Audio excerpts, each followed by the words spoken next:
Hey everyone, I'm Megyn Kelly. Welcome to the Megyn Kelly Show. It's great to be back, and I hope you all had an amazing July 4th holiday. I loved every minute of it, and I especially enjoyed watching the insane hard left cry their tears about their hatred of our country. I actually did enjoy it. People like Cori Bush, who cannot stand America and wanted to make the day about reparations. Specifically, she thinks, about 14 trillion should be a good starting point, but technically we owe something like 90 trillion to those that we've aggrieved. We, those of us who are alive and well here in 2022, as opposed to, a couple hundred years ago. Like the two guys behind Ben & Jerry's. By the way, they sold their company a few years ago for over $300 million, but they're still pissed off. They still hate America. They think it should be a day of atonement toward the Native Americans. How about no? It's not going to be. I love how these people are their own worst enemies, making their own lives miserable, right? Instead of enjoying a beautiful day like that with the barbecue and the parade and being with the children and the sparklers and the fireworks, choosing instead always to see the darkness, always to mire themselves in hate and grievance. Those of us living patriotic, happy, loving lives need not worry too much about these people. They're depressed, they're rageful to a degree well beyond what any of us could ever hope to cause. Good luck to them in their aggrieved, frustrated, invariably lackluster lives. Just know that the rest of us are having a great time, and we will not be doing any of the insane things you demand. There will be no Day of Atonement. Sorry, not really. Here at the Kelly Brunt House on the Jersey Shore, it was a great day of celebration. I hope it was for you too. We went big, has become our tradition. And I had several moments yesterday. I surprised myself with this, where my eyes actually filled with tears. And I actually kind of had to, get a hold over myself. I was feeling emotional just about our country, about the incredible honor it is to be an American, how we were founded, what we stand for, what we still stand for. We've been hosting these big parties for a few years now, but only for the past 2 years have we been dressing in colonial costumes and really leaning into the whole Founding Fathers theme. So if you're listening to this now, that's great, but go to youtube.com/Megyn Kelly later to see these pictures because they're awesome. Now, getting ready for the party is always so much fun. Over 100 people come, but about 20 of our friends and family actually dress up. And they read or act in our little preamble of a play before we read the declaration. Our friends come over to our house. They try on costumes, wigs. I get it all. We have a costume party at the end of the year often. But this one, and people get their own costumes. But for this one, I get the costumes because it's a lot to actually ask of people to deal. And I have a great, great costume shop that I go to. Doug and the kids, they dress up. Doug accommodates me, tries on the outfits. We make sure they fit just right. And we laugh. We play patriotic music while people are trying on the costumes. And we just have a good time. Among those who participated this year and last are Allison and Tom Barkledge. You guys may remember them. We brought you the story in the fall about their son, Blake Barkledge, who died at age 17 suddenly of myocarditis, of a heart-related issue. And they don't know why. There was speculation. Was it COVID? Was it the vaccine? They still don't know exactly what caused the myocarditis. But the family, and including their daughter Lexi, has been an example to us all in how to heal after trauma. You can go back and check that episode. We'll get you the number. But they came, and if they can find a way to smile, through a time like this, it's only been a year plus since they lost their son. So can you. You can find a reason to celebrate our country, our friends, our family, the way we live. We're so, so lucky to have been born here, to have the opportunities we have here. They're not perfect. We're not perfect. The country's not perfect, but it's a hell of a lot better than you're going to find anyplace else. So the day and the prep is festive, and it gets you in the mood to celebrate America with your friends and your family and your love of country in your heart. So on the big day, people arrive. We kick things off with the pledge. That's always nice to say the pledge. My little guy still says it in his elementary school, and I really appreciate that. I used to say it every day growing up in school. That we used to have to sing "My Country 'Tis of Thee," and over time it sort of sinks in what those words mean. And then we do this little play, as I said, about how the American Rebellion got started all those years ago, what led to the decision to declare our independence, the unrest in the 13 colonies, the anger over how unfairly the king was treating his subjects here. Doug and I write this, we put it together, and then we rewrite it year to year with the help of family and friends who add new scenes or what have you. But the point is just to remind people of why the USA came into existence. And not just the littles. You know, they don't teach this stuff in school anymore. But we want the littles, including our own children, to hear it. I was saying to a friend yesterday, it's like teaching manners to a child. You just got to do it over and over and over and over and over. And eventually, hopefully it sinks in. And that's how we feel about this. Hopefully these kids and others, you know, adults too, who hear it over and over and over will come to remember it and internalize it in a way that is important. We write in the play scenes that sort of show what we were trying to avoid in forming our own union. A government that was overreaching, that disrespected the rights of its citizens, that interfered with the judiciary, that denied the public important rights like a trial by jury, and what the vision was for how things could be. In our little play, we had Thomas Paine there, who wrote Common Sense and Inspo for the Declaration. We had Paul Revere. Doug played Thomas Jefferson, and with our friend Andrew, as John Adams enacted a little scene. 5 of us got together and drafted a statement of principles. John Adams, Robert Livingston, Ben Franklin, Roger Sherman, and I, Thomas Jefferson. When they asked me to write what we were referring to as the Declaration of Independence, my first thought was that John Adams would be a much better choice. John, I said, will you do it? I will not. Why not? Because I am obnoxious, also suspected, and very unpopular. Then came the reading of the Declaration, which really is an inspirational document, one of the most revered in human history. If you didn't take the time yesterday to read it, go do it. I encourage you to go do it today. It's not that long. And it really will make you understand what people were upset about and honestly are getting upset about to this day in some ways. It is an honest acknowledgement of how man's default tends to be to put up with hard things until they get so bad he cannot. An acknowledgement that God, not government, has granted us certain unalienable rights, like life, liberty, and the pursuit of happiness. That writes, quote, that to secure these rights, governments are instituted among men, deriving their just powers from the consent of the governed. We hold these truths to be self-evident, that all men are created equal, that they are endowed by the Creator with certain unalienable rights, that among these there are life, liberty, and the pursuit of happiness. That to secure these rights, governments are instituted among men, deriving their powers from the consent of the governed. Exactly right. When we finish the reading, I should point out that among those who read and were our honored guests were 2 guys you may know very well. Rich Lowry and Michael Brendan Doherty of National Review came. We invited Charles C.W. Cook too, but he's busy on his golf cart down in Florida where he loves his little parade. Here are the 3 of us all dressed up and ready to go. Those guys were amazing. They kicked it off and ended the reading of the Declaration respectively and did a great job. It was super fun to have them here and to meet their families. And after we finished the reading, we broke right into America the Beautiful, as I told you we did the other day in church. That was my inspiration for that moment. And it was so great to look out at all the friends and family and hear them singing. Here's just a little bit of that.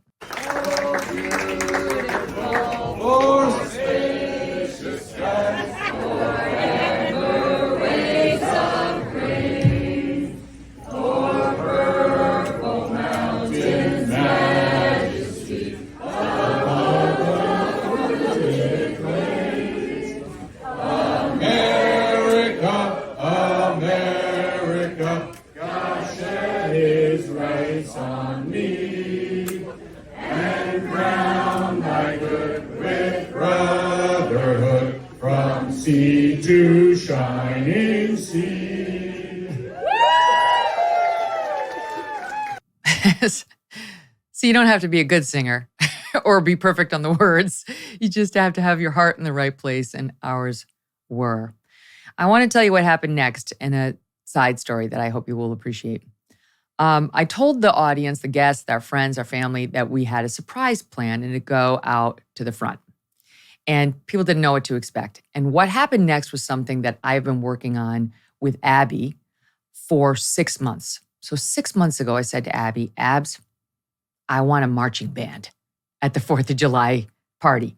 And she said, MK, okay, but that's going to take a lot. That's going to be a big order. And I said, we can do this. Now, it wasn't going to be cheap, and I knew that. And honestly, I make a good living, as you've probably seen in the paper, but I don't buy diamond tennis bracelets. I don't buy jewels. I don't buy fancy cars. I don't this shop. It's just not me. I don't have a closet full of Jimmy Choos. I have a couple. This is not how I choose to spend my money. Most of my money we save. But when something like this comes up, an idea like this is where I want to spend. This is what the money's for, right? Like a moment like this that we can have as a community and share together, and that will bring up stirring feelings of patriotism, of love, of joy, of just, I don't know how else to say it other than just a deep connection to your country and your fellow man. And I don't regret one penny of what it took. So a couple months went by and I said, Abs, how's it going? She said, MK, it can't be done. There's no marching bands like available for hire, and like college bands have gone home by that time of the summer. They're not still together. And Abby never says, MK, it can't be done to me. I mean, like, it's very, very rare. I put my hand on her shoulder and I said, Abby, I know you can do this. And because you got to know Abby, she will bust through brick walls to make things happen if she knows they're really, truly important to me. And before I knew it, she had assembled a band. It was a band. I won't say what school they're from because they're not supposed to have the school endorsement, and they didn't have the school endorsement, but they're available for this kind of thing. So they couldn't wear their school uniforms. So we had to find them uniforms. So Abby found uniforms and we chose very patriotic uniforms, red, white, and blue. And the amount of logistics she had to go through to make this happen. She got them a bus. They bussed here. They went to the firehouse. They changed into their patriotic outfits. We got them food and pizza and drinks and so on. We got them on the bus. They were on standby. They were waiting for the cue until we finished God Bless America. They cued the band. You heard the sounds of the drum beats as they marched toward our party. And the crowd was just slack-jawed watching this performance. They did a great job. They had to learn all these patriotic songs. They were playing off of sheet music that they had, sort of on their instruments. And they nailed it. They nailed it. Hats off to these young college kids who just made our hearts sing yesterday. I could not have been more impressed, more grateful. And I have to tell you, Abigail Finan is a star. I just love her. She's my assistant, but she's also like my little sister. She's the CEO of my life. Maybe she's the COO of my life. And it's just an opportunity to stop and say thank you to the people who support me and help make things like this possible and help me bring these memories to you and hopefully inspire you to take a moment to think about your life and your connection with our country and what it means to you, right? This whole thing turned into a connection with friends, with neighbors, with loved ones, a chance to think about America, our history here, what it means to us. And I come into this day with you renewed, happy, more settled, and more certain in my own love of country and my gratitude for having been born here and living right now in an important time with all of you, right? We go through it all together. When I sat there, I listened to that band playing the national anthem, among other songs, I was thinking about how you, the audience on this show, my team on this show, and I are out there every day on the front lines fighting for this country. That's really what we're doing. It's not just news. What we're doing together, why you tune in, you listen, you take time out of your busy days to listen and connect with me and the guests here is because you care too. You care. Otherwise, there's a million other things you could be doing. Right? We're all out there fighting for the heart of our country and what we stand for, what we believe in. So I am grateful to you too. And I think it's an important mission we're all on. So, on that note, it is a packed news day, and we're going to take a deep dive into many subjects, including where the Hunter Biden investigation stands. And I don't mean the cocaine found at the White House, or do I? We'll get into that too. Plus, what does it say that President Joe Biden, as he lectures us about the importance of fatherhood, continues to refuse to acknowledge he has a 7th grandchild? Even the New York Times is taking notice, and now this is becoming a campaign issue. We'll get into it all, and we are excited to have Amala Ekpunobi, host of Unapologetic Live, and Federalist writer Evita Duffy-Alfonso back with us. Hey, subscribe to the show on YouTube and follow me on Facebook, Instagram, and Twitter.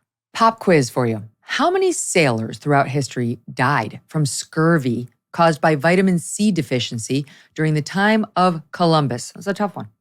2,000? 20,000? 200,000? Guess what? 2 million is the answer. Would you believe 2 million people had to die before we figured that out? Well, here's where it gets even crazier. There is another little-known deficiency right now affecting millions of people around the world, and the disease it's causing? Insomnia. According to a study published by the academic press, magnesium deficiency is a leading cause in sleep disruption in both children and adults. The problem is, not just any magnesium will do. Recent studies have shown there are actually 7 forms of magnesium, and our bodies need them in precisely the right balance for proper sleep. There's only one magnesium supplement on the market that has the full spectrum of all 7 forms, and it's called Magnesium Breakthrough. To learn more, go to magbreakthrough.com/Megyn Kelly and use this code Megyn10 to get 10% off your first bottle. magbreakthrough.com/Megyn Kelly. Okay? If it doesn't fix your sleep, your digestion, your energy levels, or if you're not satisfied for any reason, they're going to give you a refund guaranteed. magbreakthrough.com/Megyn Kelly. Use the code Megyn10 to get 10% off your first bottle. Try it. Don't miss out. Amala, Evita, thank you so much for being here. Thank you. Good to be back. How was your 4th? It was great. Mine was very uneventful. I sat in the window of my apartment just watching people put on their fireworks and eating ice cream, but I had a good time. Yeah, well, that's nowhere near as much as yours. Well, we went big, but you don't have to go big. That's the beauty of the holiday. I was talking to my friend Kat when I'm down here at the shore. She does my hair. And she was saying, she just hung out with her family. They watched the fireworks. They spent some time together, had some ice cream. Perfect. That's perfect too. It's like everybody takes it in their own way. So whatever it means to you is awesome. On this one, I just decided go big or go home. So we did it. So let's kick it off with the America haters like Cori Bush. Thoughts on their message, Amala? Oh, goodness. It's just saddens me to see this. I remember growing up and as a young child when July 4th came around, everybody was celebrating. We all got out our red, white, and blue. We were all flying the American flag. We were having parties over these things and really taking a moment to talk about this nation's history, why it's a nation built on ideas and not a certain race or a certain gender or a certain religion or creed. And to hear that all rolled back in the name of, racial justice or gender equality or reparations in order to have these conversations on a day where we should be able to sit back and, like you said, acknowledge how beautiful this country really is, how much progress we've made. It just is not the right time for it, in my opinion. And we have these conversations year round. Could we please take a moment to acknowledge that we live in a country where we're capable of just outwardly having these conversations, where we as citizens can express these opinions that we disagree on, where we have the free speech right to do so? That's not going to happen on their part. And I don't see the 4th of July having a comeback anytime soon with the sort of rhetoric we have surrounding America at large. It's just really disheartening overall. Mm-hmm. Evita, you've got Representative Jamal Bowman. I mentioned Cori Bush, also Democrat, but Jamal Bowman, Democrat from New York, tweets out, "This July 4th, we must remember that we stand on stolen land, toiled by enslaved Africans, and recommit ourselves to the fight for freedom, equality, and justice," and on it went. The Ben and Jerry's guys, I mentioned them too. It's high time we recognize that the U.S. exists on stolen indigenous land and commit to returning it. Oh, really? How are we going to do that? Okay. Our friend Joseph Massey, everybody loves him. He's our favorite poet. He's been on the show many times. They tried to cancel him, but we revived him. We refused to let him be canceled, and he's thriving now. You should go ahead and support him online on Amazon. But he tweeted out, first, you need to apologize to the millions of cows you milk without consent. Your product is colonialist misogyny in the form of an overpriced dessert. Stop feeding people cow trauma. This is the only way forward. You have to laugh at these people. I agree. You do have to laugh at them, and they hate that, right? I mean, comedy is like their greatest enemy, right, of the left. They hate being made fun of. I like what Amala said, that this is just not the time. I'd like one break from the racial justice, from the gender queer theory and the indigenous rights and all of the American shame narrative that we're constantly bombarded with all the time. It'd be nice if we could have one day of reprieve on the 4th, that we could come together as a country and say, okay, despite our flaws, we're all proud to be Americans. We can all unite under one thing, and they can't. And I agree that when I was younger, I remember growing up and thinking America is wonderful and stars and stripes, and this is the greatest country on earth, and everybody seems to agree with that. And after 2020, I had this realization that really not everybody thinks that way. And there is a massive movement in America to tear down our founding fathers, to demonize them, to take down statues that we once revered. Everybody from George Washington to Abraham Lincoln is a sign of racism and imperialism, and something that we need to take away. And what I'd like to talk about is the reason why they're doing this, because we say, oh, well, it's bad that they're America haters, American shame. They want to create a cultural revolution like they had in China. Really, that's the reason for demonizing our founding fathers. That's the way that they change the culture, that they change our mythos and what we believe in as a country. They have to tear down our heritage, our traditions, and our history in order to create cultural change. And really, that's what's happening. And it makes me so sad because, like Amala said, I grew up thinking America is great. And then there was this 2020 disaster that happened that really made me, and I think a lot of other Americans, really disillusioned. I love how they pretend that, had the Native Americans just been left alone here and America had never been born, the United States of America, the world would be better off. Okay, really? Tell it to France. I just got back from France in 1942. I think they were really grateful for the fact that there was a United States of America, and things might have gone a different way had we not been formed. And I love how we pretend that the Native Americans were living totally peacefully over here and were not, committing any violence before we got here. I mean, in country after country, there have been others who have come in and conquered and taken the land. I mean, that is kind of how countries get born. It's not that we were perfect or that we can be proud of every piece of that history, but the decision to focus on that as America's legacy, on what we're about, is just so unnecessarily myopic, small-minded. And it is, to your point, part of an agenda. They enjoy tearing down America. They don't believe in the idea of America. And Amala, it's actually become a thing now where, you should be ashamed if you celebrate July 4th. The New York Times had this absurd article called "No Sparklers for These Folks." And it kicks it off by talking about how, talks about this woman, Malaya Tapp, who grew up in Arkansas, who used to love celebrating the 4th with her family. But now that she's an adult, she's 18, entering college next year, commemorating the holiday isn't so simple. Started with Black Lives Matter, which caused her to lose a lot of her patriotic feelings. Now it's hard to tell the difference between guns and fireworks. And fireworks, she points out, are bad for the environment. They release a lot of toxic chemicals. It's very much a controversial holiday now. Then they go to Marissa Vivori, 29, a tech product manager in Manhattan, who writes about how the last time she celebrated the 4th of July, a few summers ago, because she doesn't celebrate it anymore, she was going off to the Hamptons, straight out of Central Casting, and she sat on the most packed Long Island Railroad train ever. The toilet had overflowed on the train. We all had to hold our bags. And she realized at that moment she never loved this holiday. She tells the New York Times, I remember even as a kid feeling bad for the animals during the fireworks. She also has political qualms with it. Last summer, Roe versus Wade was overturned, and that really made me less inclined to celebrate. The Times adds, even if she wanted to celebrate, she would worry about the message it sent. Oh, goodness. What does the future look like with these people in charge? I'm looking at something that is no fun whatsoever. You never get a moment to celebrate anything. You never get a moment to just simply have fun with your family. And Megyn, what that whole story points out for me is a certain lens through which this young woman is looking at the world. And it is really not to her benefit whatsoever. And it's a lens through which I used to look through. And it's one of injustice. Where can I find where things are going wrong? Where can I find where people or animals or the environment is being harmed?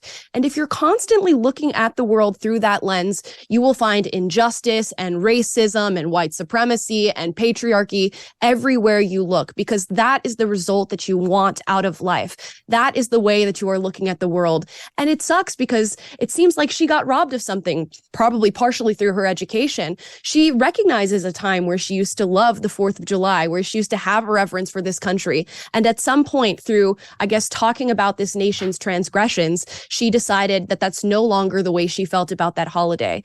And she must be reminded that to acknowledge a nation's transgressions is to acknowledge progress out of those transgressions. There's a reason that she's here today to be able to talk about all these political qualms. There's a reason that America is a melting pot. There's a reason we went through all these moments of strife, and it's to be where we are today in order to have these sorts of conversations about our past. So it seems like delusion has taken place here. Mm-hmm. I think these people really revel in their grievance. They enjoy it. You know, it's like there's something like the same sort of high people get off of, like a hit of cocaine or meth or whatever their drug of choice is.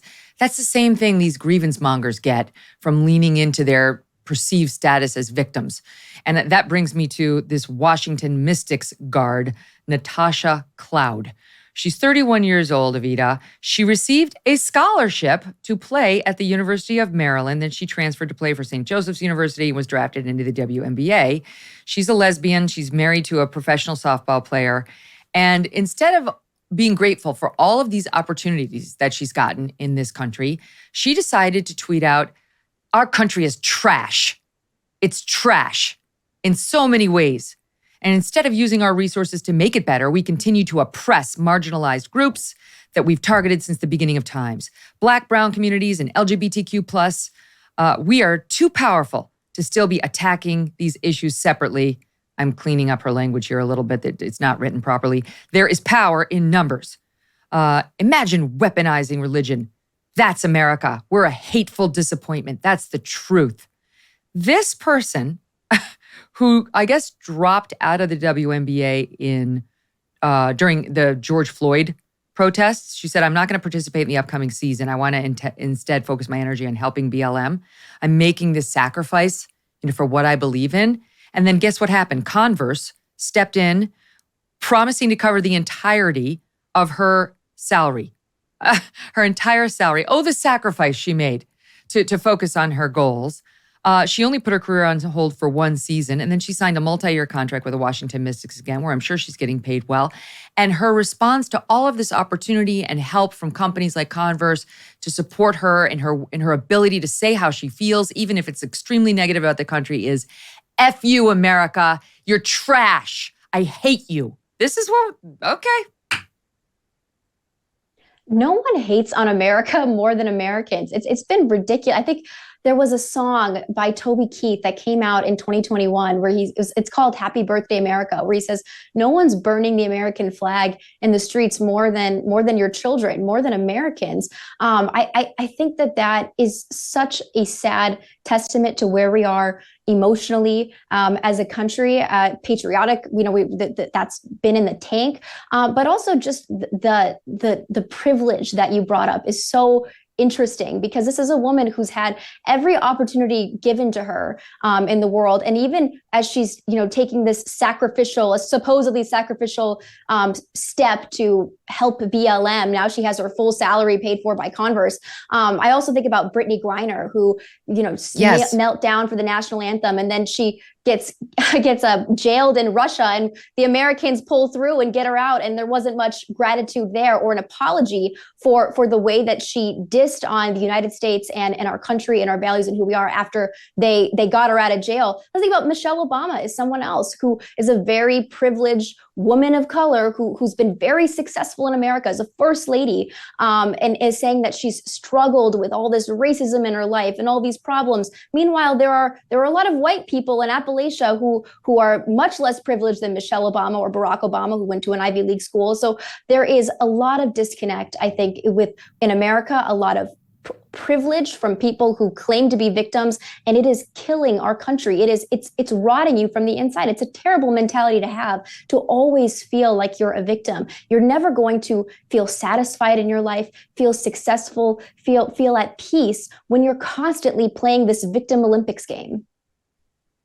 You know, Brittany Griner, not only did we go get her back despite her America hating, we traded this Russian arms dealer for her. We had him in custody. We gave him up to make sure she had her freedom. And honestly, like, we went back and we got our girl. Like, she's an American. We got her. We did what we need. And still, you get comments like this, like from a fellow WNBAer, America's trash. And this is what led Enes Kanter Freedom, he's been on the show, former basketball player, pro player, who now is an American citizen. He writes, just ask your colleague Brittany Griner how trash America is. Great point, right? Calling America trash? Let me know when your season's over. I'll buy you a ticket and we can go together to countries like China, Russia, Iran, North Korea, Venezuela, Cuba, and Turkey. He finishes up by saying, people have no idea how lucky and blessed they are to be in a country like America. I'm not saying America's perfect, but trust me, you don't want to see the other side. That's exactly right. You know, and by the way, Brittany Griner got back, Evita, and played in her first, I think, WNBA game. And her coach was like, this is bullshit. The arena's not filled. Where is everybody? Why aren't they? You know what? We did the right thing by Brittany Griner, but she refuses to celebrate us. Yes, she's softened on it now. She's changed she had a change in heart. She now stands for the national anthem. But forgive us if we're not rushing to stand and applaud her, because this person who used to hate our country and cost us an arms dealer who was in custody here was wrong for most of her professional career and life. So no, we're glad she's back. We're not going to show up and cheer her. And yet, you know, you've got people who are still feeling entitled, like we're supposed to be clapping for Brittany. I guess we're supposed to clap for this person, for this, again, Natasha Cloud. I've never heard of this person. When she plays for the Washington Mystics, you know, as we've been saying, it's a no, Amala. It's a no. It absolutely is. And it's, you know, I think we're watching overarchingly the decline of American sports. These sports players all over our country are complaining about the state of America while sitting in one of the most privileged spots that you can possibly be in. When we're talking about these female athletes, I'm reminded of LeBron James, one of the most successful Black men in the United States of America, who is constantly crying about his own oppression and the oppression of Black Americans in this nation, putting down police officers, even though he's living in, you know, millions and millions of dollars worth of you know, real estate here in the United States of America. They all get to enjoy this country from really the highest of towers. And yet they sit and complain about what exactly? I'm really confused. Yeah. What again? And it was a personal experience that I went through too as a leftist, going, you know what, as a Black person and as a female, I'm oppressed in this nation. Even though I had never really experienced it, even though I enjoyed an abundance of privilege in this nation, you are so convinced by the narrative and you derive such fuel and power and meaning from these sort of narratives of oppression that you attach yourself to them regardless of where you go in life, even if you become a multimillionaire successful athlete. But you are such the exception. You are willing to question your own beliefs. That is exceedingly rare, sadly. But you were willing to be persuaded by facts, by logic, by alternate arguments if they resonated with you.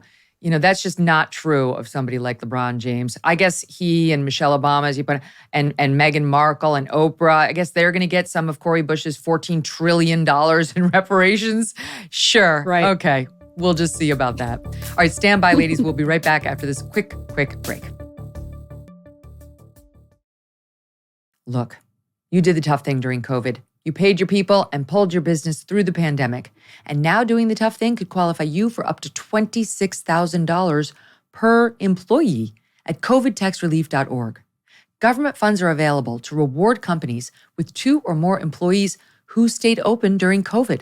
This is not a loan, and you don't have to pay it back. The program's complicated, but no one knows more about it than the CPAs and tax experts at covidtaxrelief.org. You pay nothing up front. They do all the work and share a percentage of the cash they get you. Businesses of all types, including nonprofits and churches, can qualify, even those who took PPP loans and even if you had increases in your sales. You did the tough thing for your employees during COVID. Now let covidtaxrelief.org help get you up to $26,000 per employee. Visit covidtaxrelief.org. covidtaxrelief.org, covidtaxrelief.org. All right, ladies, so there's coke at the White House. They actually found cocaine at the Biden White House, and somehow it managed not to be the biggest story everywhere in all the mainstream media, though I suspect it would have been different had it been the Trump White House, or in fairness, even the Obama White House that would have had tongues wagging. But I guess because Joe Biden is 200, we've just decided it's definitely not his. And the son's a drug addict, so whatever, we don't care. I mean, there's coke at the White House. And they found it in the West Wing, in one of the working areas of the West Wing. They originally said the library, and that was convenient because they could have said, oh, it was a member of the public. But then they had to admit, no, it was actually found in the West Wing, in the working area of the West Wing. I don't know. We all suspect Hunter, let's be honest. He was there 2 days earlier. He was there 2 days later. Does anybody really believe he's totally clean and sober and, hasn't had any falls off the wagon? I don't know. But we've gotten precious few details, Amala, out of the White House or the press on this. Ari Fleischer was asking good questions. He was, of course, a former press secretary under President Bush. And he was saying, where? Where in the West Wing? We're entitled to know. Was it in the Situation Room? Was it in the Oval Office? Like, whose office was it in? We can get more specific, and we deserve to have those specifics on this. Yeah, I would agree with you there and agree with him there. I think they're going to be working, a PR angle on this one, trying to figure out what's the best possible position that they could place this cocaine in, which just blows my mind that we're even talking about this right now. But the way that I'm thinking about it is, in order to get into the White House, don't you have to go through very extensive security checks? Aren't they, checking people's pockets? I've heard on the news that it's hard to even get your own personal wallet into the White House, let alone cocaine, and who even knows how much. So I'm thinking this would have to be a person who maybe they wouldn't check on, or has a certain amount of privilege where they can get through without those checks being made. Hunter Biden, wink, wink. But it's just wild to me that they're not coming out with very direct answers on this. And it just leads me to believe that they need to sort of clean up the edges on this one a little bit, decide who they can implicate in this, or if they can get away with, falsifying some story where nobody's implicated, because this is a bad look for this administration, especially with all of the other things that are going on with Biden and Hunter Biden. Well, especially, right, exactly, because we just saw him get a slap on the wrist, Evita, for his tax evasion, for his falsified gun application, saying he wasn't an addict when we knew that he was. These drug crimes that his fathers tried to punish everybody else for, but I guess when it comes to Hunter, he gets a pass. Now, this is not to say that this is Hunter's cocaine. That was a joke. We have no idea whose it is. But somebody in the White House had cocaine. And so it would be great to see him show the same sort of zealous attitude toward the law enforcement, toward his own staff, or who knows, whoever's in that White House, as he's shown toward private citizens. Right. And alarm bells are totally going off in my mind, and should be everybody else's, that they're not telling us exactly where this cocaine was found. This has been a wild ride for the White House. I mean, but first of all, cocaine found. And then a few weeks ago, you had a naked transgenders at an official White House lawn event. And then you have this Hunter Biden investigation and these IRS whistleblowers implicating the whole family in collusion with the DOJ and is their tax crimes and getting money from the Ukrainians and the Chinese businessman. I mean, this is just a wild week for the White House and continuing on for months now. So I think that this is really purposeful, that they're not telling us what's going on. This is always what they do. This is what they did with the IRS investigation. The IRS whistleblowers. Right after they came out with their testimonies, you had a bunch of media stories. You had the Russian potential coup that ended up not being a coup. And then you had this submarine explosion that they didn't tell us actually exploded until way later. This is what the media does all the time to cover up for their political allies, and particularly this Biden administration. And it's really disgusting. And I think all of us should be asking, where was this cocaine found? Who had it? And continue asking these questions, because if we don't hold the White House and the media accountable, they will continue to lie to us and stonewall us until we hopefully all forget it. Well, let's be realistic. There are cameras covering every inch of the White House.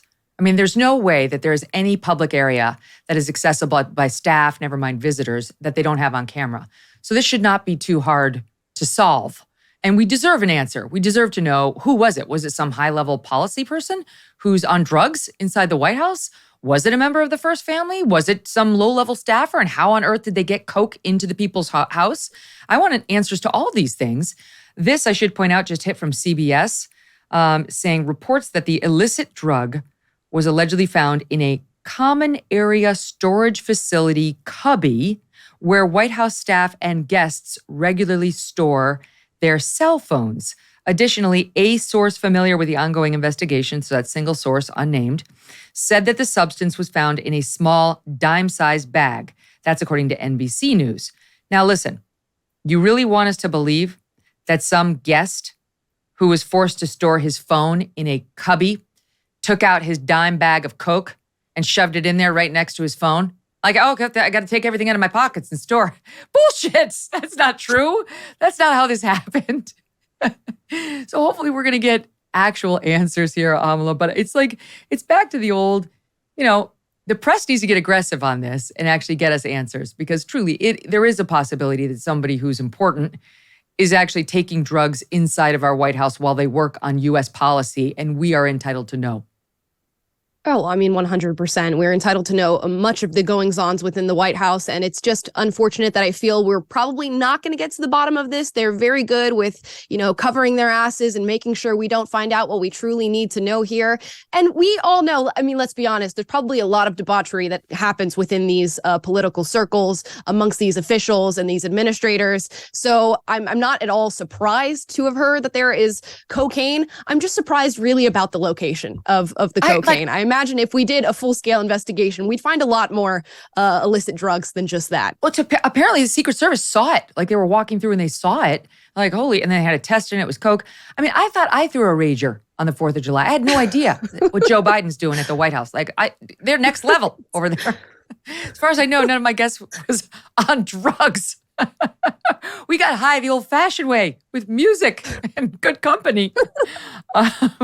Okay, so speaking of Joe and Hunter Biden and their beautiful relationship, he puts Hunter out on the White House balcony on July 4th. Is it just me, or I'm offended by that? I don't want to see Hunter Biden on the White House balcony. The guy's a hot mess. He's broken more laws than, I can count. He's given a pass. He just got a sweetheart deal. He's been taking advantage of his dad's relationship to power for the better part of 2 decades now. And I got to look at this guy standing out there on the White House balcony. I know he loves his son. I'm sick of it. I don't want to look at his face. He's corrupt. He's disgusting. He's a criminal, all right? Hunter Biden is a criminal and has no business being up on that White House balcony. But he loves his son, so we're supposed to just say, it's fine, Evita, it's fine. Well, I wonder if the reason that Biden is keeping him so close, because you're right, it is such a bizarre look for the White House to have this criminal son up on public display 24/7. Apparently, he actually even lives at the White House. I wonder if the reason they're doing this, the reason Biden has chosen to keep his son at the forefront, is because he wants him close by, because he's been such a problem. He needs to keep him under control and make sure he's got eyes on him. So he's out on the balcony celebrating the 4th, and he's like, holy shit, where's Hunter? Get him out. He could be down at the White House cubbies again. Get him up here. Right. I mean, who knows? I mean, this is a very troubled man who's had a lot of problems in his life and has implicated the entire Biden family in a massive crime scheme. So it makes sense to me why his dad would be like, you know what? I need to keep you close by. Yeah, well, that's, I mean, a new kind of helicopter parenting, if so. Here's the other thing, Amala. They're really tight up there. The Biden family, super tight, super loving, super close, unless you were the product of an extramarital relationship with a stripper, in which case you don't exist. So Joe Biden has 7 grandchildren, not 6. He's got a little granddaughter named Navy, who he refuses to acknowledge, his wife refuses to acknowledge, and the father of that little girl, Joe Biden's son, Hunter, refuses to acknowledge. I'll just give you a flavor on how Joe Biden talks about his very, very close family, including his 6, not 7, grandchildren. Stop one. We have grandchildren and children. I have 6 grandchildren, and I'm crazy about them. I speak to them every single day. My oldest granddaughter, her name is Naomi. At number 2, her name is Finnegan. And number 3, the nickname we call her is Maisie, Natalie. And she is a senior in high school, about to graduate. And then I have a grandson who's going to be a senior in high school. And now I have a new baby boy. He's 3.5 years old, and he's Beau Biden. So guess what? They're crazy about me because I pay so much attention to them. And only them. Has not even spoken this granddaughter's name, even though they say, Amala, that her mother has told the little girl, who's now 4, that Hunter Biden is her father and that the president of the United States is her grandfather. She has never met either one of them. Again, her name is Navy. Her mother's name is London Roberts, who's 32. And the New York Times went down, to its credit, finally, and profiled the mother and daughter. This is, Joe Biden tries to sell himself as the example of father and grandfather extraordinaire. Yeah, it's when I see that video of Hunter Biden on the balcony, I'm thinking you have some other family members that you should be, giving a call to or getting closer to rather than Hunter Biden here. It's very interesting to watch this story unfold. And more so than anything, I just feel sad for this young child, right? If you are a 4-year-old who knows of your father's existence, knows that your grandfather is the president, and you are living in a less than privileged life, as detailed by the New York Times, I believe, you're watching, other kids get the attention and the privilege that you really deserve by virtue of being born the daughter of Hunter Biden. So I can imagine that there's a lot of sadness here as a young girl watching this. I grew up without a father for much of my life, and that's a father that I had met, that I had spent time with. Imagine never having that opportunity while seeing him on TV, seeing him gallivant around with your grandfather, and just looking at the life that they are leading while you are here without your father or your grandfather. It's just a really devastating story. I'm really in the back of my mind hoping that, she's at a young age right now where this isn't going to be cemented as some sort of trauma for her. And hopefully they will come together, build some sort of healthy relationship. Although I don't know what sort of healthy relationship you can have with a man like Hunter Biden, who is engaging in this sort of activity, who is hiring prostitutes, who is doing drugs. It's just really who made it sad a story. deal term when he got pinched by the court to finally pay the paternity, the child support that he owes, who made it a deal term that this little girl not use the Biden name. He insisted that she not use the Biden name, even though he is her father. And she has every right to do that. I don't know how that wound up being a deal term. He wanted his $20,000 a month child support payment lowered because he said he doesn't have the money. I guess he's run out of the Chinese and Ukrainian money now, Evita. So they lowered it. And in exchange, he said, okay, well, you can have some of my paintings. So now this mother has to sell some of the Hunter Biden paintings. This, as we're told in strategy meetings, aides are being told at the White House that the Bidens have 6, not 7 grandchildren. And that is the official line, as more and more people are wondering whether this is going to get saddled around Joe Biden every time he tries to tout what a wonderful family man he is. And this is what the media has actually been enabling this. Finally, the New York Times, you're right, they did do a profile on it.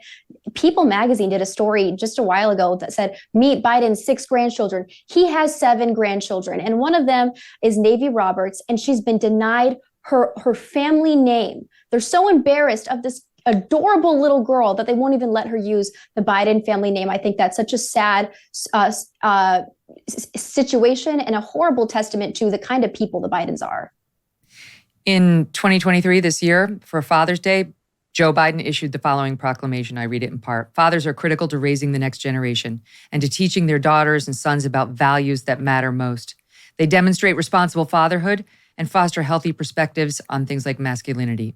He goes on to say, my dad taught me that above all, family is the beginning, middle, and end, a lesson I have passed down to my children and grandchildren. You're a fraud, sir.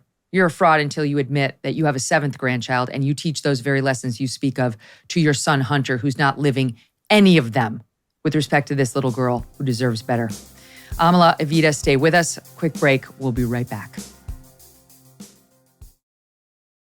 Like many people, I am eating healthier these days, or at least trying to. And that's why I love good olive oil. And by good, I mean fresh. Olive oil packs the most flavor and healthiest nutrients when it's fresh from the farm. And that's the problem with supermarket olive oils. They're not fresh. They can sit on the shelf for many months growing stale. That's why I like my olive oil direct from small, award-winning farms, thanks to a guy named TJ Robinson, also known as the Olive Oil Hunter.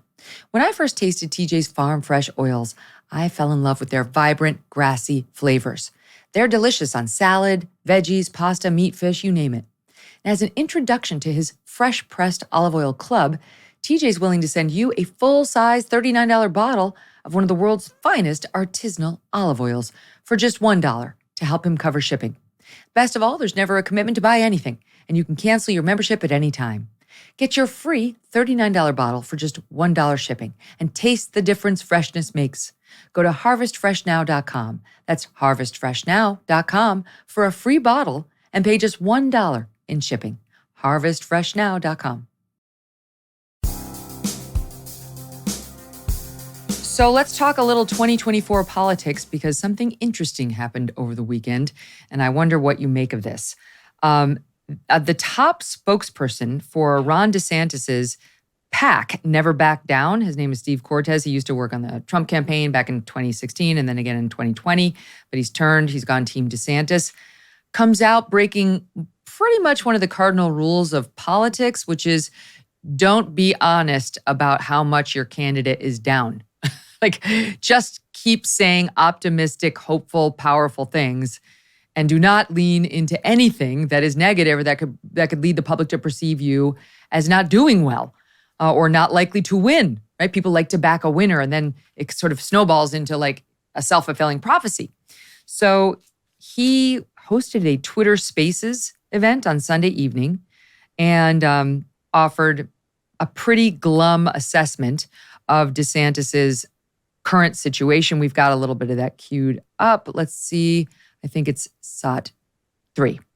Look, right now in national polling, we are way behind. I'll be the first to admit that, okay? I believe in being really blunt and really honest. It's an uphill battle. I don't think it's an unwinnable battle by any stretch, okay? But clearly, Donald Trump is the runaway front runner. We're clearly the underdog. In the first 4 states, which matter tremendously, polls are a lot tighter. We're clearly still down. We're down double digits. We have work to do. Okay. Then he goes on to say that he thought the gap between Trump and DeSantis could be closed, but if we do not prevail, I'll tell you this, we will make President Trump better for having this kind of primary. Then he went on to admit that Trump is a better debater, saying, is Ron the debater that Trump is? No, he isn't. Absolutely, Donald Trump is the maestro of it. He's the maestro of it, right? No doubt about it.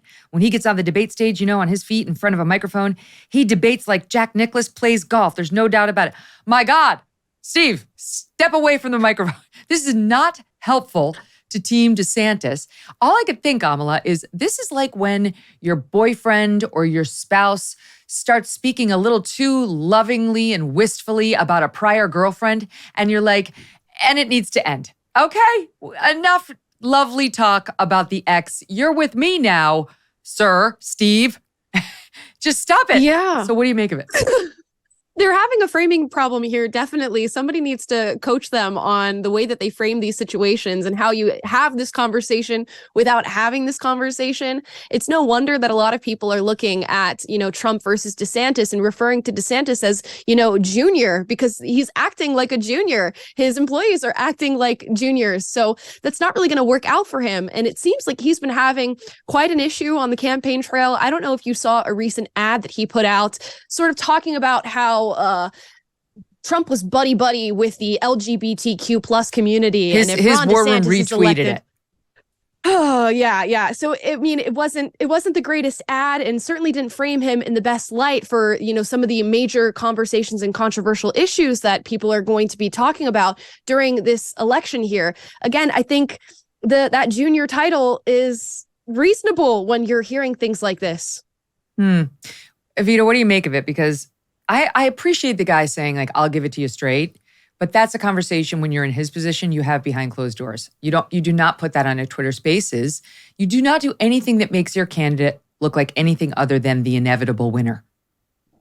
Right. And to me, I was thinking about fundraising. The second I heard about that, I said, that's not a way to raise money for a candidate, is to tell them, hey, we're really, really behind and I don't know if we can win. And the opponent is way better at debating. And there's a lot of truth to what he said. I think he was very frank and very honest. And as a voter, I appreciate it. But I think if you're in the DeSantis camp, you cannot be talking like that because it's going to set him up for failure. I think I think liberals like to talk about it a lot, but affirmations are actually a big deal. If you tell yourself and you tell the voters and you tell your donors that your candidate is really far behind and we're not doing so hot, then he's going to continue to not do so hot. I think presidential elections have been turned around. Trump was polling really low at this time last year, or I'm sorry, not last year, last 2 cycles ago, 2016, and he came back. So there's definitely hope for him. I think that this kind of rhetoric is really going to be detrimental to his campaign, and I think that needs to really turn around. He needs to get his camp in check and really put guidelines around the rhetoric they're allowed to put out if he's going to have even a remote chance of being successful. Because he's right.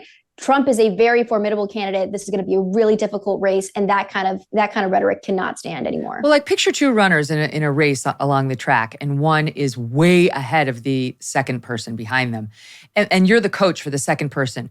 Do you say, like, you're really making the one in the lead position better? That they're going to be an even stronger runner for the fact that you were on this track. And all you out there who want to bet on this race, just continue betting on number 2 because it's going to really make number 1 even stronger. I mean, come on. Given the position he's in, that he's giving straight political analysis that would be appropriate on a show like this, but is not appropriate for somebody who's on Team DeSantis.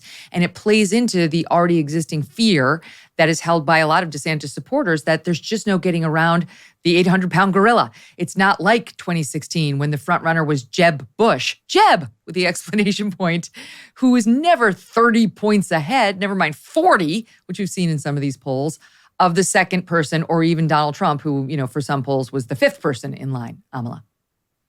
Yeah, he needs to be talking about the fact that he is stronger, that he's going to show up, that he's going to be a younger buck in the race that is going to be capable of competing against Donald Trump. And they should be emphasizing that there's a debate cycle that's going to be coming up, and they have multiple debates that Ron DeSantis is going to be able to shine in. Don't emphasize the fact that Donald Trump is a better debater than anybody else. Unless they're trying to lower expectations. Maybe they're trying to lower expectations. And that seems to be what the case is here. But if you are going to be a competitor, you should be saying, even if you truly feel that way about your debate skills, you should be watching, old tapes of Donald Trump, going through the replay of it, seeing where can we beat him there? What's a strong angle we can have on this issue? And then say, you know what? You might see Ron DeSantis on the news now, and you might not think much of him compared to Donald Trump, but wait till we get to that debate stage. He is going to shine brighter than any other candidate you've ever seen, and he's going to be a formidable foe for Donald Trump. This is the problem with the upcoming debates, and something interesting about them that I just learned from my team. So you know that Trump is threatening not to participate in at least that first debate hosted by Fox News at the end of August. And I understand his point. He's 30 plus points up. He's like, why should I don't have to. What's the point for me? Though it'll be hard to resist. It's just such a huge platform and so on. So we'll see whether he shows up. But what my team informed me was even Ron DeSantis' team has suggested if Trump doesn't go, DeSantis might not go. Now, I mean, I I can't see that actually happening. It's really not a debate if it's just, doesn't have the two front runners. But they're all talking about how Trump is an expert in sort of asymmetrical warfare up there, Evita. And it's true. I said this the other week on my show. Chris Christie thinks he's going to get out there with these sharp knives and take down Trump because he knows how to handle him. He sort of said publicly, I'm the only one who knows how to handle him. Well, good luck, because you'll have your best argument. I was having this conversation with my husband. He'll put out his best substantive argument. He'll say all the stuff he's been saying about Trump. He sat there on January 6th. He watched the protesters. They were defecating all over the Capitol. They were hurting police officers, and he sat and he enjoyed it while he ate his Big Mac. And Trump will look at him and be like, you're fat. And then my husband, Doug, said, well, Christie should get ahead of that in his arguments. If that's what was going to happen, he should say, look, he's going to respond to this by saying I'm fat, something ridiculous, off point, ad hominem. But this is who Donald Trump is. And I said, you think that's going to stop Donald Trump? He's going to look at him and he's going to say, you are fat. And fat people are this or that. What are you like, Trump? He won't care. He doesn't play by the same rules as anybody up there. And that to his supporters is part of his appeal. Because what do they love about Trump? One of the big things is the entertainment value of Trump. He makes them laugh. He's unpredictable. He is kind of sizzling to watch as a politician, as an entertainer, as a public figure. So it's almost like Trump can't lose. He can't. And I think that's exactly why he should not recuse himself from any sort of debate, because it's his greatest asset. People love watching him on that debate stage, absolutely clobbering all of his opponents. And I think, to your point, Chris Christie and Ron DeSantis and even Vivek Ramaswamy, all of these candidates won't stand a chance against Trump, because even if they have the right talking points, none of them can match this man's energy and his vibrato. He is 100% a showman, an entertainer. That's how he wins over his audiences, by these sort of quick, funny, kind of crass sometimes, really sort of ridiculous attacks that keep the audience laughing and really not even addressing some of the real issues is kind of his strong suit. He's able to skirt around so many things by just being an entertainer and by having these sort of middle school boy type attacks at his opponents. And it's so fun for the audience to watch. It's a great asset for him on the campaign trail. And I also think there's really no one that can compete against him when it comes to a debate stage. A couple of years ago, Amala, my husband and I went to see this comedian, Dove Davidson. He was hysterical. And he was doing this bit about how Trump communicates. And he's like, he says all the right things. He says all the right things. Like, we're gonna get rid of Obamacare. And then somebody would say, well, what are you gonna replace it with? And he says, something amazing. It's, why don't I feel that good? When I listen to him, he says it right, but I don't feel very good when it's done, when he's done. And he's like, he could come home from the bar, like me and my buds late in the night, 3 a.m. His wife was like, where were you? And he's like, somewhere amazing. He gets away with it. Yeah, I always wonder if, they are doing, strict analysis on the things that he's saying, if this is actually a strategic move for him, or if he just naturally comes out with this sort of phrasing and that's how he talks to people. I've seen people break down his speeches. Probably the latter. He's very much himself when he's on the stage, but I've seen people break down his speeches compared to other candidates and his opponents. And he speaks in layman's terms. He gives it to you straight, and he leaves you feeling good. He leaves you feeling like you are on the top of the world, regardless of what he is talking about. And I have to think, A, that it comes naturally, but B, that he just really understands what is in people's hearts and how to really attach himself to good feelings, regardless of what he's talking about or what the subject is.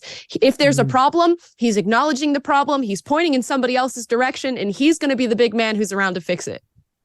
So for all the DeSantis fans out there, or Vivek fans, or Tim Scott, or Nikki Haley, this is what they're up against. I know, they're feeling down because they really don't want Trump.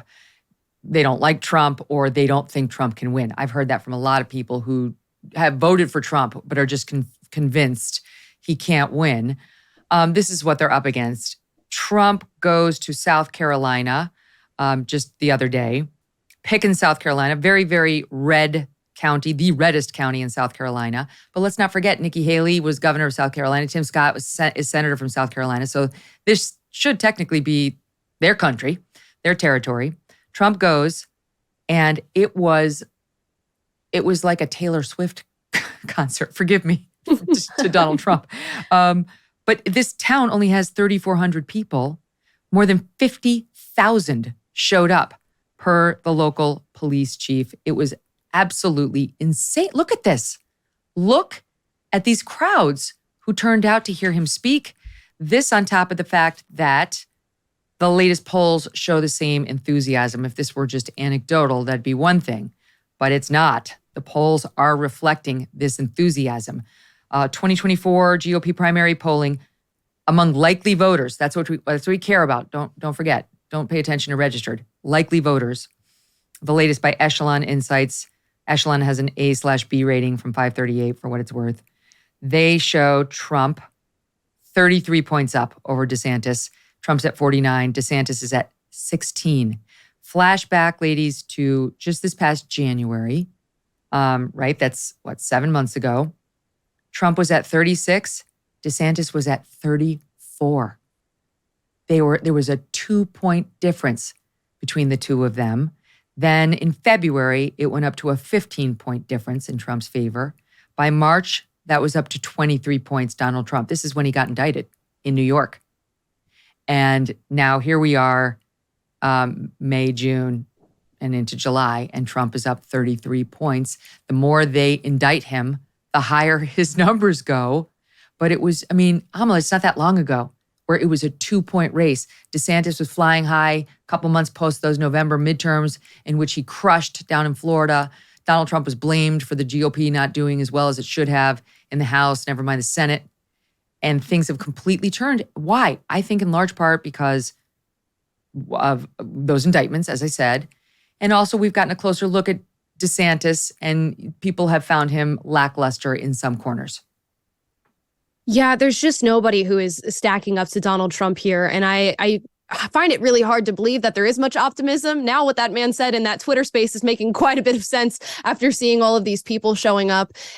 What's going to happen is there's nobody who's going to be able to match the charisma. There's nobody who's going to be able to match the moxie. There's nobody who's going to be able to shoot straight enough to appeal to the great amount of skepticism that people are feeling towards everything, our government, our media, elections at large. And Donald Trump is going to come in and fill that hole for them. And he's also going to give them a hopeful message, an optimistic message for the future as, a strong sharpshooter who's going to tell it to them straight and make the change here. Ron DeSantis has his track record with Florida to talk about and use to back him, but that doesn't really scale up to what Donald Trump did during his administration and during his presidency in this country. Not to mention the sense of entitlement that a lot of Trump voters feel for seeing him back in the White House. They feel as though they were robbed of that opportunity, that they deserve it a second time around, and that they'll do any sort of rallying and convincing and persuading that they need to do to see him back there.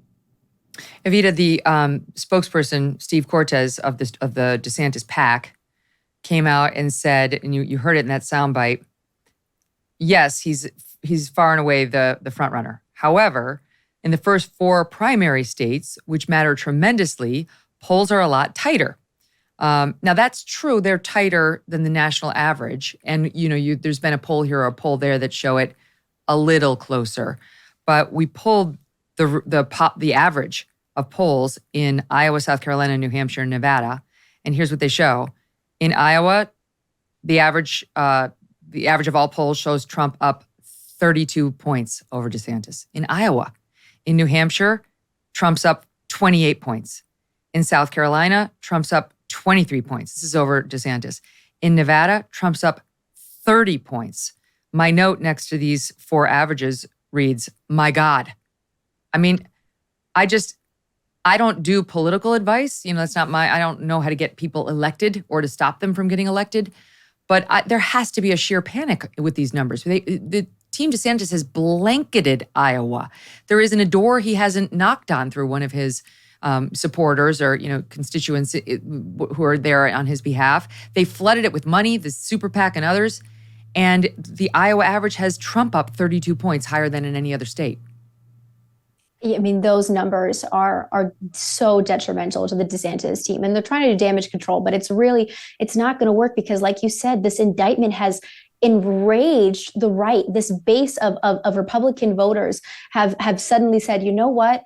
I like DeSantis. I liked what he did in Florida, but Trump's my guy now. The deep state is after him. The Biden administration is prosecuting him. I'm all in now. Basically, to give a finger to everybody who's come after this man for years. It started with Russia collusion, and now this. And I think it's just, like I said, it's enraged so many people, and this is what we've been dealing with for years with Trump, right? The Russian collusion hoax was, we thought maybe we could trust our deep state, maybe we could believe the allegations against him. There's been a lot of polls that come out that said the American people don't believe in the Russia collusion hoax. They don't believe the Hunter Biden laptop scandal was a Russian disinformation, and they don't believe the charges against him now. There's a complete disillusionment with our current administration. And well, they got to the point on the latest charges where it's whether they're true or they're not true, they no longer care. It's like we indulged you for 4 years. Right. You misled us. You lied.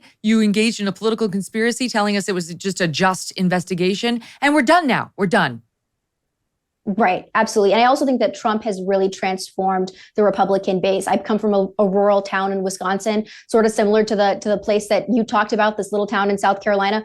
When Trump comes, there are these massive rallies. This is a rural area. There's not a lot of people that live here, and everyone comes to watch Trump because I think he's also transformed the party and brought in voters, working class voters who used to think, this isn't my party. I don't identify with George Bush, with some of these other Republican career politicians, but I do identify with Trump, and I do like his rhetoric, and I do like what he's saying. And those people are coming out of the woodwork to rally around this man in the wake of this political persecution. Amala, do you think it was a mistake for Ron DeSantis to run this time? Because he was, as I point out, just in January, it was tight. It was tight.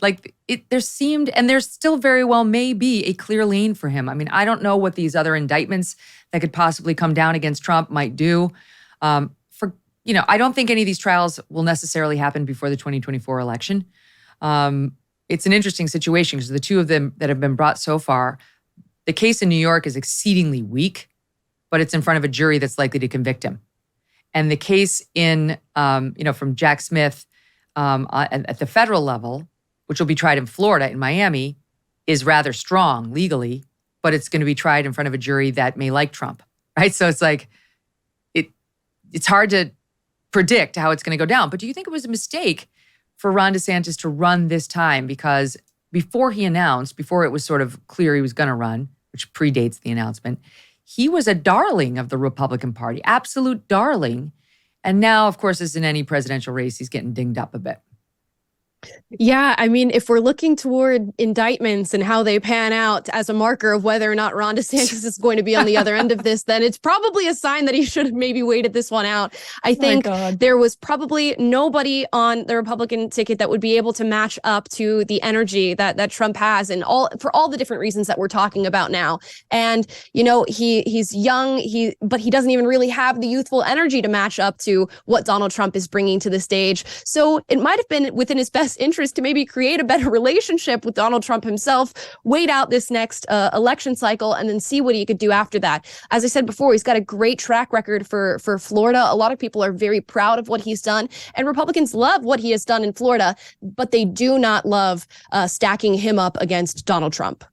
To me, the thing that bothers me about the whole thing is it does seem like it's going exactly according to the Democrats' plan. This is what they wanted.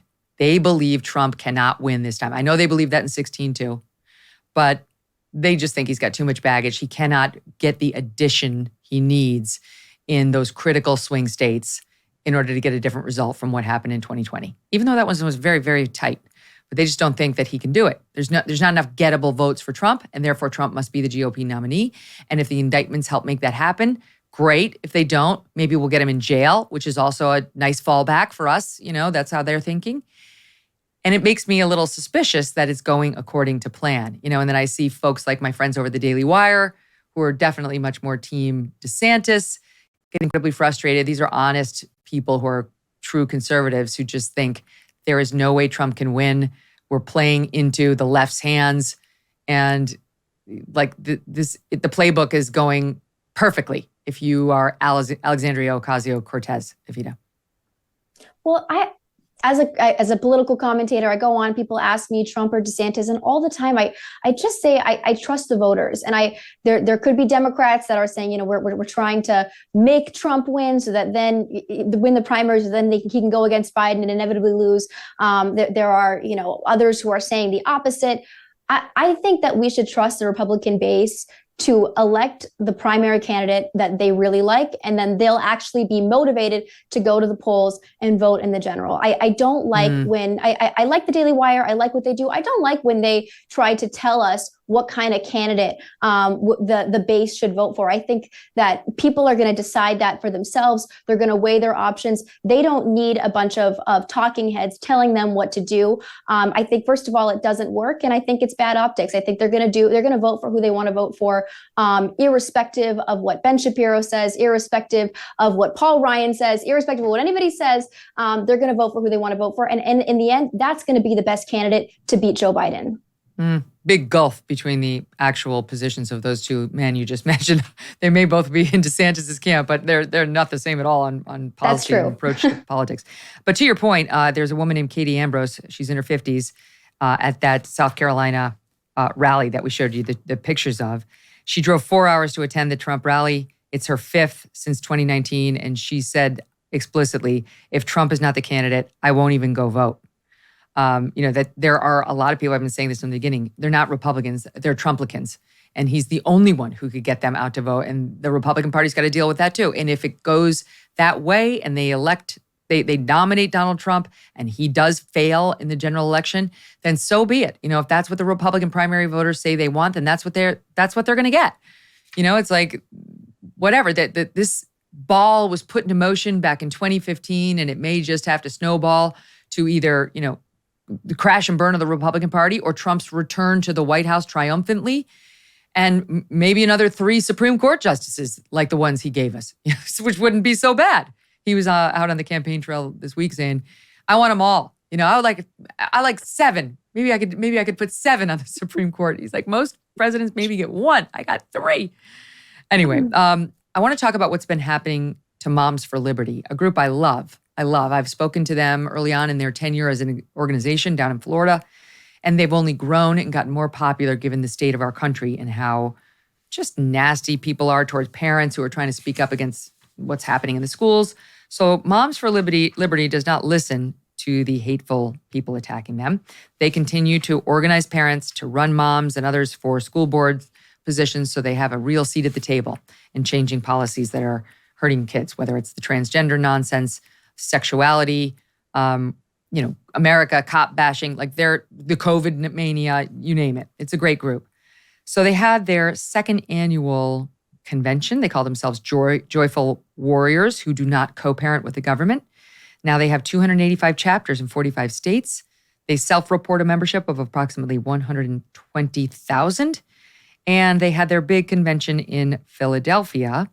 And the reaction from the mainstream media has been, this is basically the Proud Boys getting together. It's a, quote, hate group that has been labeled a hate group, an extremist group by the Southern Poverty Law Center. And we're still supposed to believe that that group, Southern Poverty Law Center, should be trusted in any way to decide who's hateful. They're hateful. They hate anyone who's not a far left progressive. But they were cited by NPR, by USA Today, by the Washington Post as the authority in saying Moms for Liberty is an anti-government extremist group. But it wasn't just them. We could go down the list. So what do you make of what's happening to Moms for Liberty and the narrative about them? Oh, well, it's a complete and total witch hunt, as we can tell. As soon as you hear Southern Poverty Law Center, I want everybody to know you should have a red flag up. As a leftist, I used to work in tandem with Southern Poverty Law Center.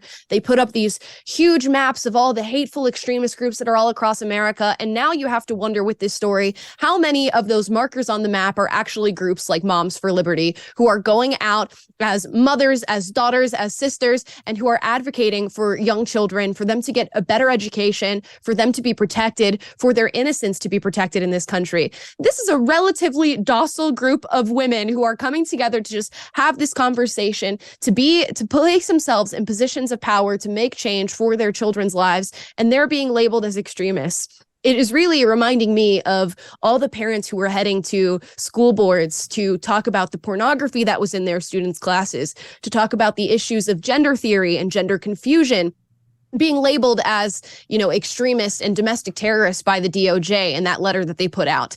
So it's reframing. They're trying to label everybody who has a dissident opinion as an extremist. And people should, when they hear these words, view them with a strong sense of skepticism. Because to me now, the word domestic terrorist or extremist carries no weight whatsoever because it's being used so often to refer to groups like Moms for Liberty.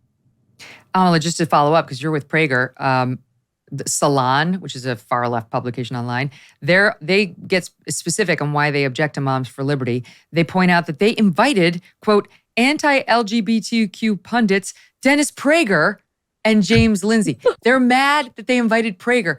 I mean, I guess I'm a hate group too, because I've had Prager on this show many times. He's a genius.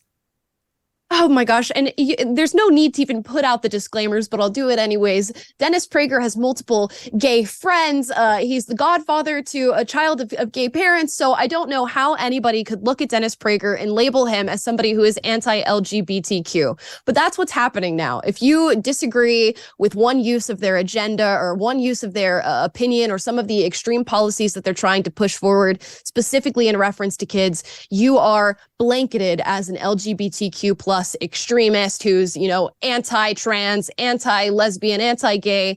And I think what they're going to find is a lot of people within the LGBTQ plus community, specifically lesbian, gay, and bisexual people, are coming forward and saying, wait a second, I listen to Dennis Prager on the radio and he doesn't say anything about my lifestyle. Or wait a second, I don't agree with some of the stuff you're doing in relation to children and their education. And we need to disband this massive acronym that we've created for no other reason than to lump people together and push a certain agenda. Evita, Southern Poverty Law Center, in discussing why this group is so horrible and hateful, points out former President Donald Trump and Florida Governor Ron DeSantis are top-billed speakers at the event. The horror! The two top frontrunners for the GOP nomination. And by the way, Nikki Haley showed up there. Maybe Tim Scott, I'm trying to remember. But just being a Republican is enough to get labeled a hate group by the Southern Poverty Law Center, which, as I point out, continues to get cited with favor by organizations like the Washington Post. The veil should have come down on this group long ago. When I was at NBC in 2018, even they said internally, I'm not sure we should be citing them. Not to me, there was an internal discussion. I'm not sure we should be citing them. So even they were starting to get it back then, but we still have all these mainstream groups holding them up as the final arbiter of who's hateful. Well, forget the Washington Post. The FBI did it too. They cited the Southern Poverty Law Center when they did that horrible document labeling traditional Catholics as white supremacists and extremists who need to be surveilled by the government and had the church infiltrated by FBI agents. I mean, this is I love what Amala said about the Southern Poverty Law Center. I think that they are a ridiculous organization used by the left in the media and also in our government to demonize regular Americans who stand in opposition to leftist politics. This is exactly what all of this is about. And I saw this on college campuses too, right? This is the leftist playbook. If you say anything that they don't like, they say you're a racist, you're transphobic, you're homophobic, and they do that to control you, because if they can label you with this word and they can make you feel bad, then you start to self-censor, and you start to abide by the framework that they want you to. And the Moms for Liberty is a wonderful organization. I've worked with them at The Federalist, interviewed them, reported on their work. They are a wonderful group of women who said, you know what, we're not going to co-parent with the government. We are going to take back control of our children's educations and really their minds, because this is what these schools have become, is indoctrination machines with CRT, with these LGBTQ books, with teachers putting in this learning system where they're doing LGBTQ awareness in math and science and infiltrating it into all parts of education. This is what these moms are opposing. This is very reasonable. These were things that as a country, we never would have stood for even a decade ago. When I was in elementary school, these things weren't existing. So this is a visceral reaction from moms and dads saying, you know what, we're not going to let our kids be indoctrinated in this way. And I think that is a direct opposition to the left and their plan to change the future generations. And that's why that they're labeling them with these ridiculous terms. White supremacists. It's just so crazy. It's very threatening to them. I thank God for Moms for Liberty. I believe in their mission. They've been successful. I completely agree that the fight is at the local level. Get on the school boards, make a difference there. It's very hard to do it from the top down. You got to be right in on the ground floor. And I've looked at them many times and thought, good for them, because as much as I agree with them ideologically, I'm not an organizer. It takes a lot to actually organize people and get the troops out there to fight the good fight and get the school board changed and all that. And like, that's overwhelming. And I think a lot of moms in general are busy. they have these little people who really need to take up most of their time, never mind working moms who have another added layer on top of it. And these women are making it happen. So they're tough. They can handle this. Literally, I heard horrible stories down there about people smearing feces on the front doors of these women when they started to speak out about some of these issues, like during the COVID lockdowns. They're tough. They can take the Southern Poverty Law Center's ridiculous labels any day of the week. Keep going, ladies. Keep going. We got your back. Stand by. When we come back, we have an update for you on Bud Light's latest effort to save its brand. Wait until you see their latest ad.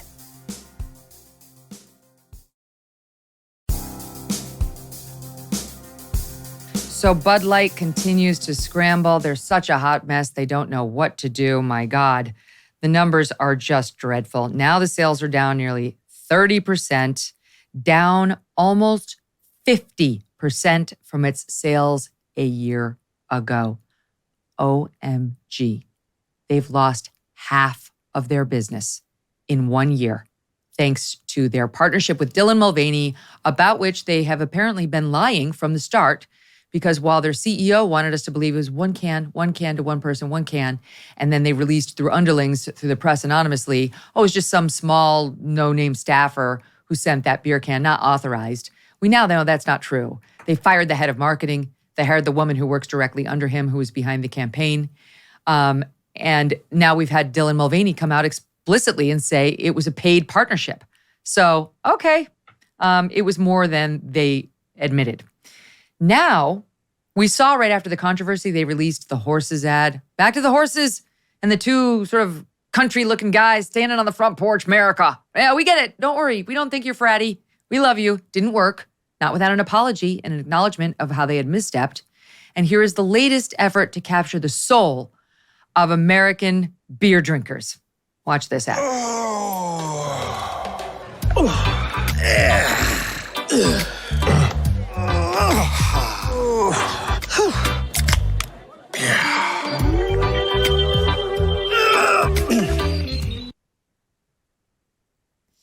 Okay.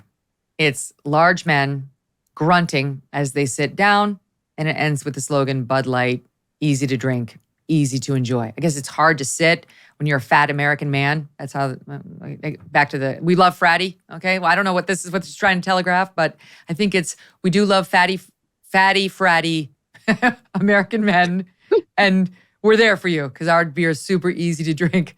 That is, unless you care about being humiliated, because you will be if you drink one publicly right now. Evita, what do you think? Is this going to get it done? What they really need to fix this whole brand is to apologize to their consumers, and they refuse to do that. I think it was last week that their CEO was on MSNBC and said CBS this morning. That he wouldn't take back the campaign with Dylan Mulvaney.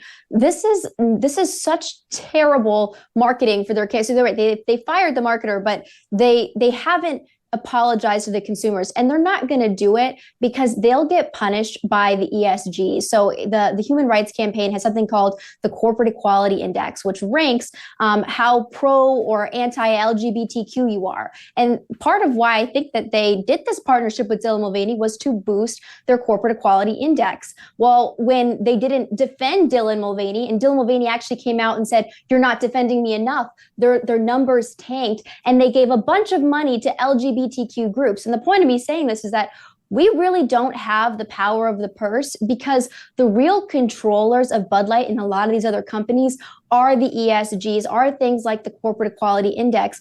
And really, we're not going to get that power back. A couple of months of boycotting really isn't going to do that much until there's a way to address these ESGs. I don't know. I think this is the consumer telling them, we're your ESG score now.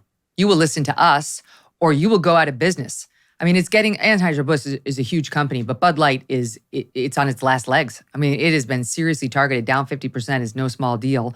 There was a report just out that a glass bottling company called the Ardagh Group, one of the world's largest glass producers, announced last week it was shuttering its Wilson, North Carolina and Simsboro, Louisiana plants, saying they didn't cite a reason for the disclosures or for the closures, but WRAL found that Ardagh was forced to close due to the declining sales of Bud Light, its major contractor, or at least one of its major contractors.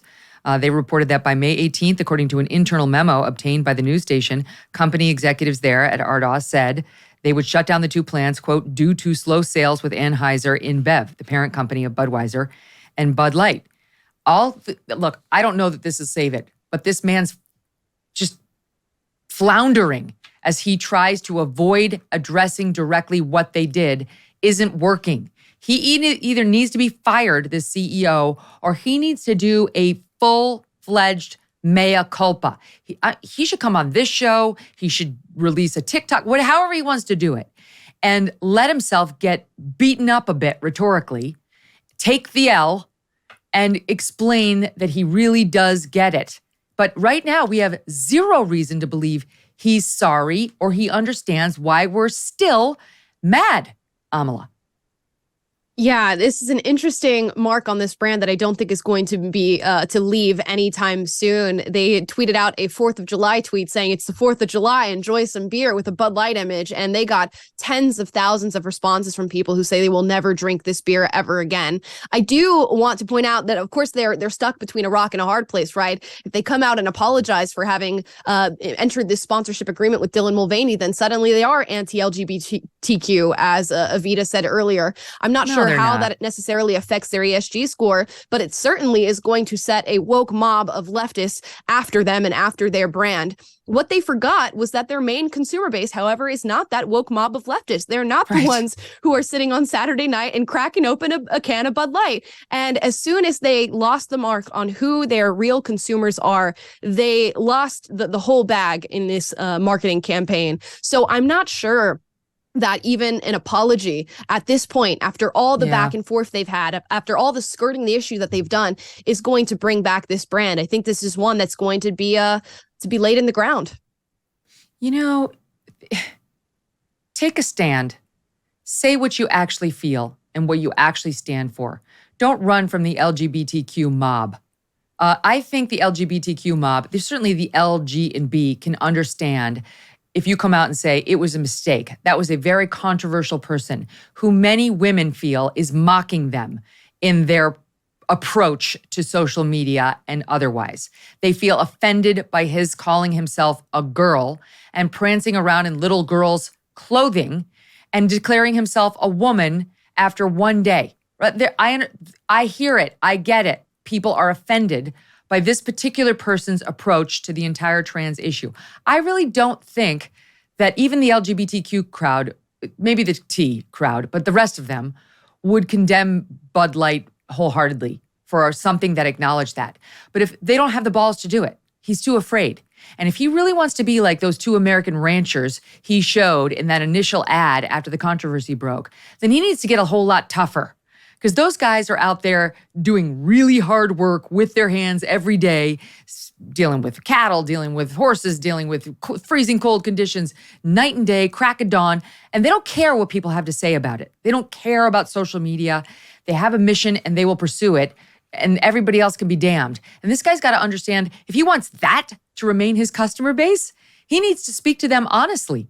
He needs to reflect their concerns. He doesn't get it. He's not going to get it. He should be fired. That's it. He should be fired. So goodbye to Bud Light. In the time we have left, I have to talk about what's happened in Philadelphia.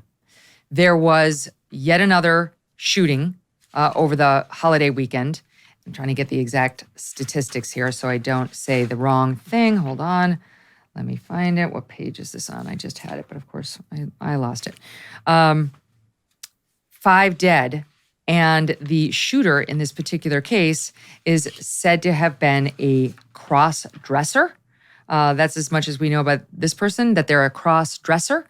And they are both pro-Trump and pro-BLM, according to the writings that you read of this person's online.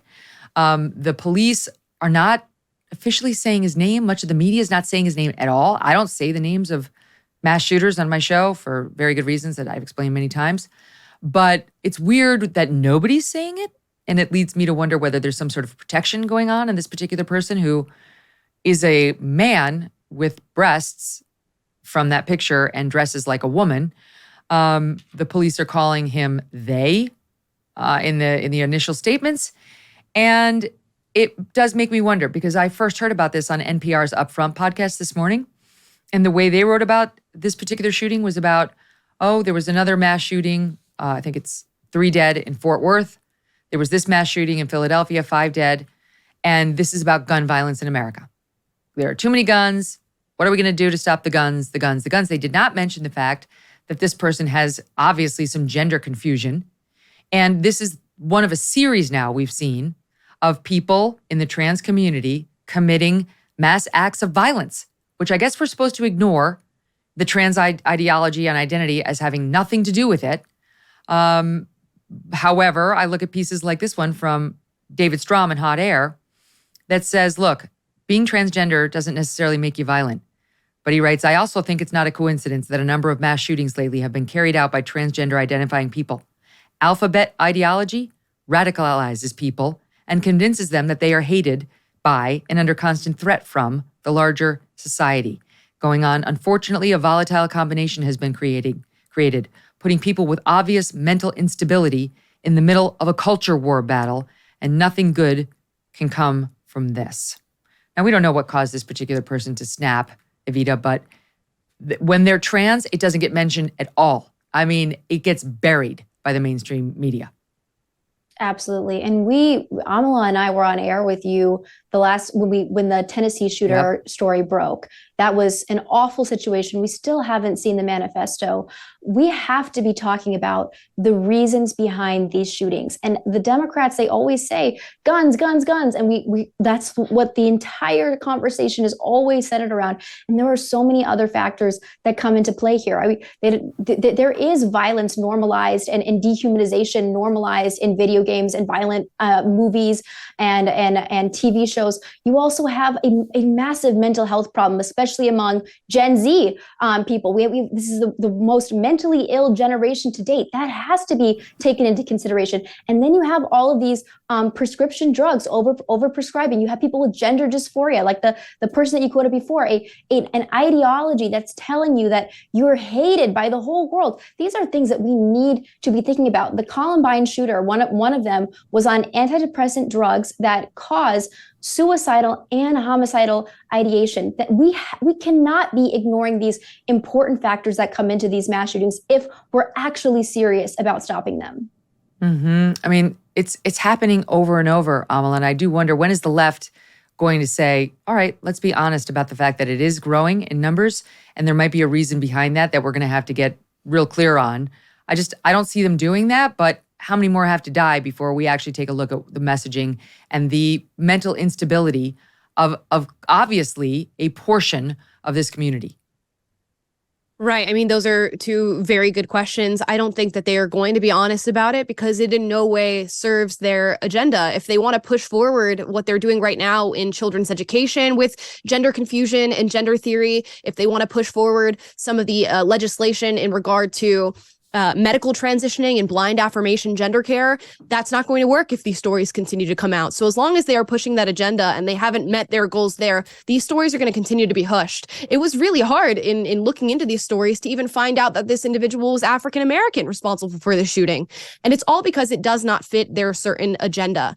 Now, they'll say they're worried about more hate being pushed towards trans people if the real story comes out. But what actually creates hate is a lack of transparency. If you are not honest about these things and people's skepticism leads them to find out that this was a cross-dressing male, guess what that is going to create? More hate towards the trans community, more hate towards gender ideology and gender theory. You need to be transparent in these cases and tell it to people straight so that they can make decisions for themselves. Yes, well said. And to your point, Evita, it's been 3 months since that shooting in Tennessee, in Nashville, 3 months, and the manifesto has still not been shared. I will say that even the parents of the victims in that case are fighting its disclosure, but with all due respect to them, they don't have the final say on it. It's a matter of public safety, and I do believe that we deserve to know, and it should be treated responsibly by the press. But we have a right to know. Ladies, thank you both so much for being here. Really appreciate it. All the best to you, and we will be back tomorrow with Charlie Kirk. Looking forward to that conversation. He's always interesting to talk to.